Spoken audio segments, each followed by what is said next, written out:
FSN Radio. It's all about what's next. Go to financialsurvivalnetwork.com and sign up for your free weekly newsletter. You'll also get 3 free reports. The Financial Survival Network. It's all about what's next. Welcome, and you are listening to the Financial Survival Network. I'm Kerry Lutz. It's 12/26/18. Just 5 more days left to this glorious year. The stock market is bouncing back. It's up over 200 points.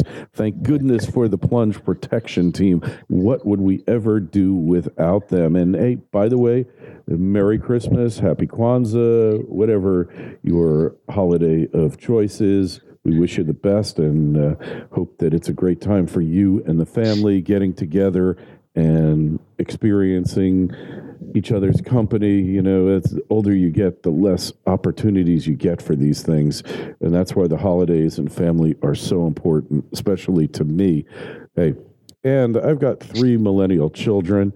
Thank goodness they're all successful. They're not stereotypical millennials living in my basement. And that would be very difficult because in Florida here, we don't have basements.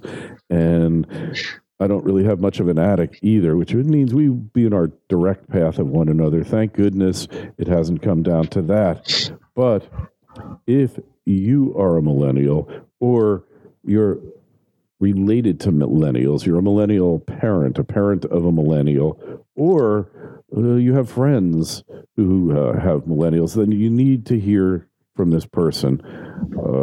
He's going to help you become a non-stereotypical millennial. That means a successful millennial, or he can help your kids.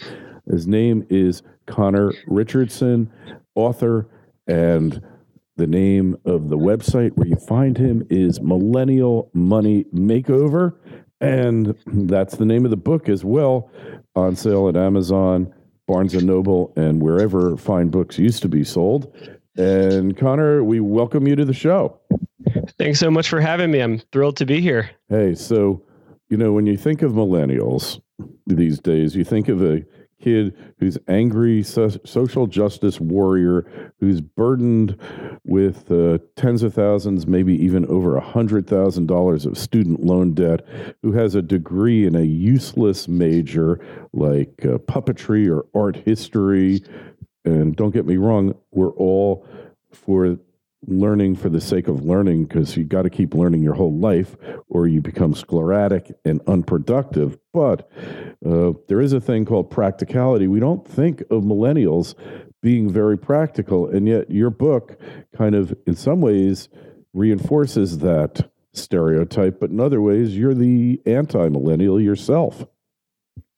Right. Well, I think millennials get a really bad rap in the media, and we do have all of those things that you mentioned earlier. We have a tremendous amount of student loan debt.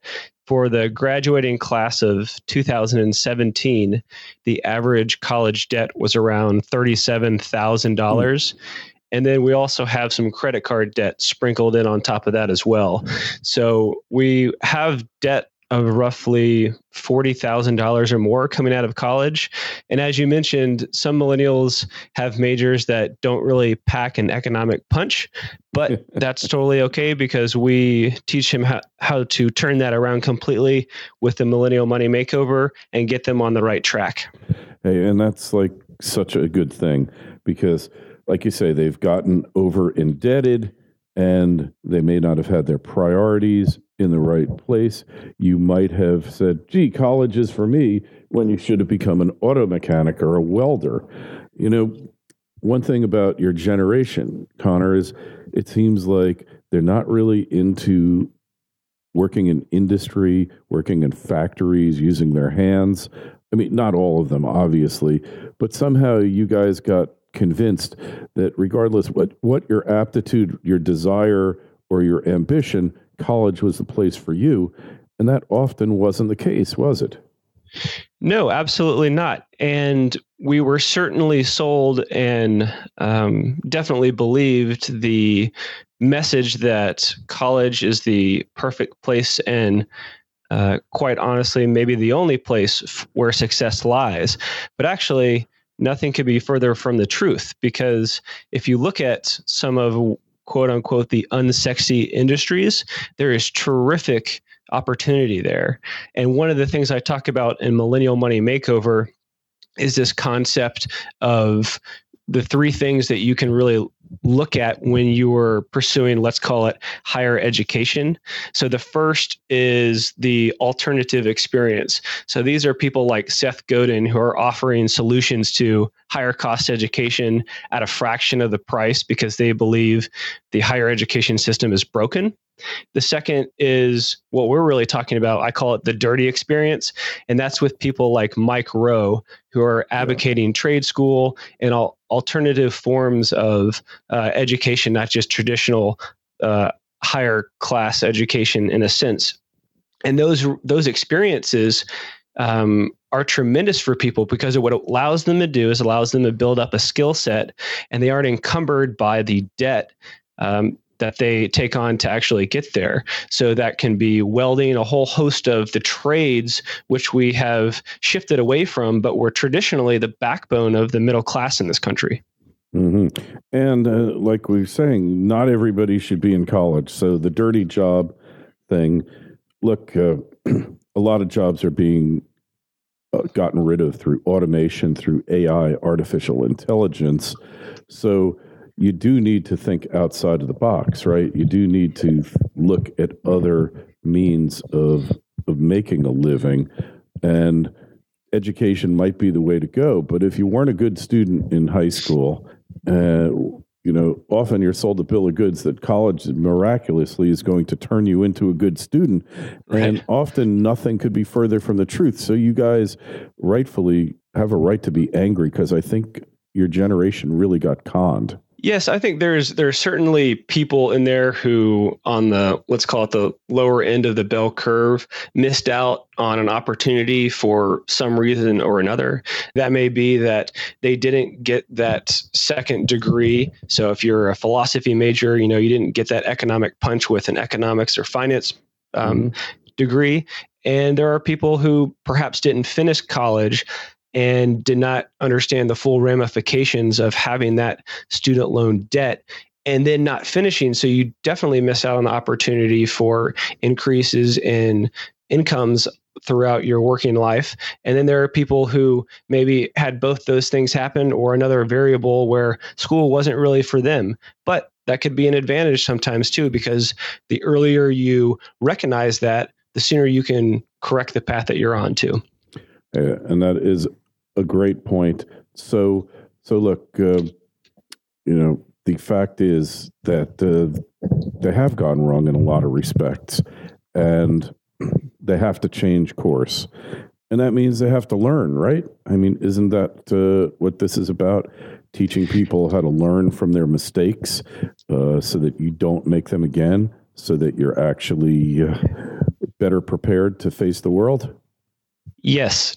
So one of the principles in Millennial Money Makeover is this whole concept of learning from experience is too slow. And what I mean by that is, for all the millennials out there who are suffering financially, or they're waking up and they just don't know how to get started, the path has been proven, and there are proven playbooks out there. And that's what I try to offer in Millennial Money Makeover. So you don't have to come up with a novel concept to turn your finances around, because you can follow what I've laid out in Millennial Money Makeover as a 6-step journey, because there's a lot of information overload out there about what to do with your finances, and people get overwhelmed and they don't even really know where to begin. So as a certified public accountant, what I've done is taken a look at everything out there and tried to distill it into a 6-step program that people can follow in a sequential order that will completely get them from being a broke millennial all the way to a rich millennial. And to your point earlier, this can be for millennials who are struggling, and it can be a great conversation starter for parents of millennials as well. And to be quite honest, that's where I'm seeing a lot of the traffic go these days, is it's being a conversation starter between parents and sons and daughters, and removing that taboo or stigma around money. Hmm. So when somebody comes to your office and they're, basically a broke millennial and you don't know what to do, you don't know where to turn, what's the first thing you do with this person? So the first thing they need to do is make the decision to turn what I call professional with your finances. And if they have been in student loan debt and they haven't really addressed it, or they have been sort of just at break even for a while, they need to change their relationship with money. And once they do that, then we can have a meaningful conversation about what the next steps are going to be. And that starts with thinking about your short-term goals, 3 to 6 months out, and then getting together your long-term goals as well. And really making sure that those goals are not someone else's goals for you, but yours. So Right. does that mean that you want to be aggressive and pay down your student loans as fast as possible? Or maybe you don't have debt and you're trying to accumulate as much as you can. Then you can take a look at how much you need to save per paycheck, where you want to put your money. Do you have the emergency fund already set up? Do you have your slush fund set up? And we sort of just look at where they are individually. And that's where the personal finance comes into play. Uh-huh. So figuring out what you really want in life is key to getting out of this mess, isn't it? Yes, life goals are directly correlated with financial goals most of the time. Mm-hmm. Interesting. So what about this concept of doing what you really love?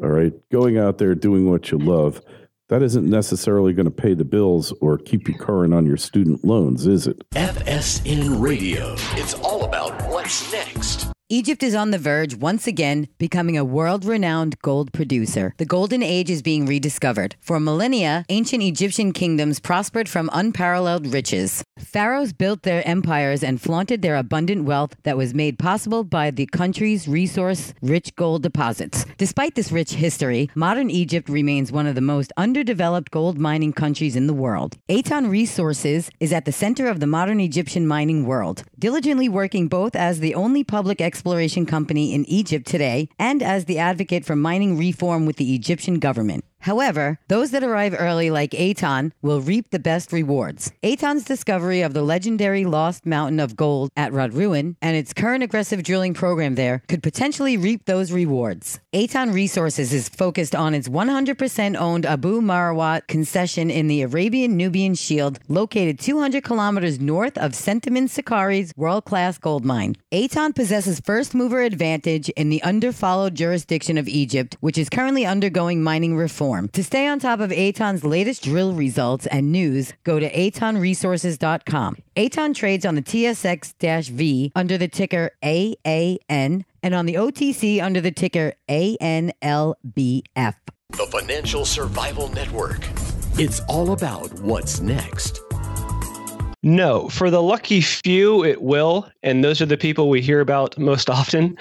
But the reality is, if you are struggling financially and you're pursuing your passion job, for example, and that's paying you $20,000 to $30,000, but you went to a liberal arts school where you have $80,000, I'm totally fine with you pursuing that, but maybe we do that as a part-time job, as a supplement to the creative side of yourself. And then you're going out there and trying to seek those jobs that have a higher income so that you can pay down those debts as quickly as possible. And then we can go back to, that passion job that you're not earning as much as you want to, as long as that marries with what you want on a long-term basis. So a lot of times people get confused with what makes perfect emotional sense and what makes good financial sense. Uh-huh. So really, you got to get some introspection here. You got to figure out why you failed in the first place, right? Isn't that what it's about? Yes, absolutely. And one of the things that people have to understand is that there's a very strong correlation between delayed gratification and long-term wealth building on a personal level, as well as in your bank account. So you might have to, garner some inner strength and really suck it up to try to find something that maybe isn't the best fit for you right now, but makes sense over the long term. And there are really three things that I tell people to try to put this into frame. So the first is, while you might be a millennial parent, the millennial should ask their parents to move back in with them. So the highest fixed cost you will have in life, most likely when you're in your 20s and 30s, is your rent. So if you have high debt, I encourage you to sit down and have that conversation with your parents and help them out in the process. The second thing is to sell your nice car if you have it. A lot of times there's a giant chasm between where someone is financially and where they want to be. So there's a big disconnect if you're driving around in a BMW or a Mercedes and you have $40,000 of student loan debt coupled with maybe a lease payment as well. Yeah. And the third thing is to try to establish a buddy system. The majority of millennials are in debt and are going through the same thing that you are. And that social encouragement is incredibly valuable for beating debt in the long term. That's interesting. Hadn't really thought of it, but what you're saying makes complete, total sense.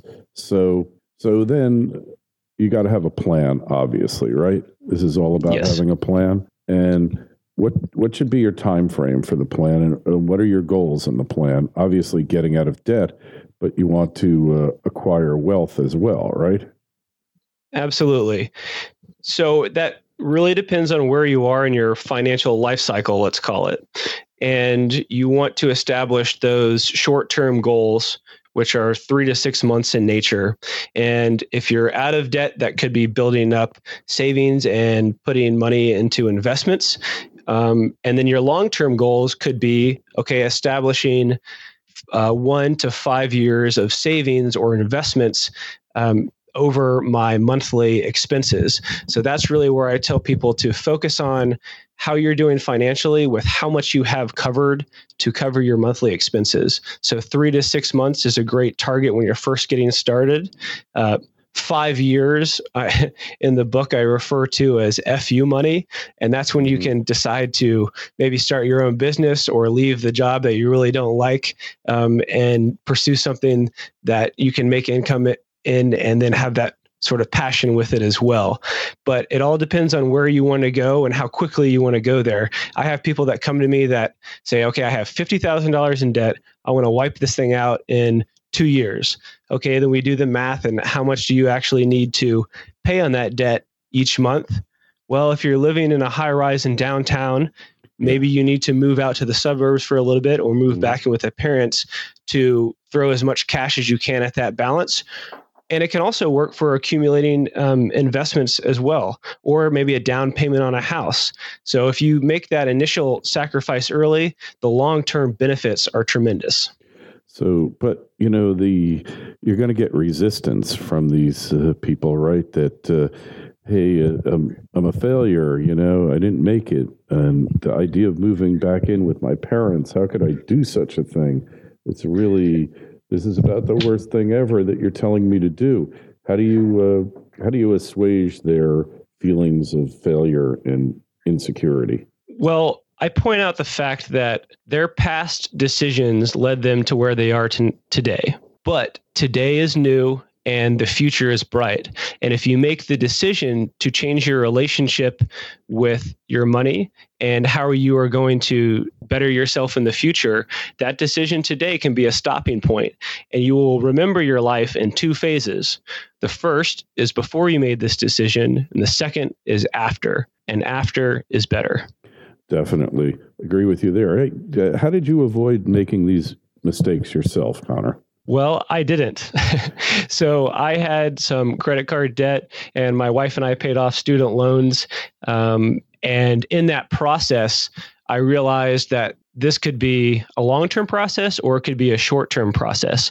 And we were incredibly aggressive with it and paid off thousands of dollars in student loans as well as credit cards in just a couple years. And then from there, we really kept that same infrastructure and we started saving. And once you, what I call, cross from the red into the black, you're out of debt and then you're starting accumulating for yourself. The sun shines higher. The world is wide open.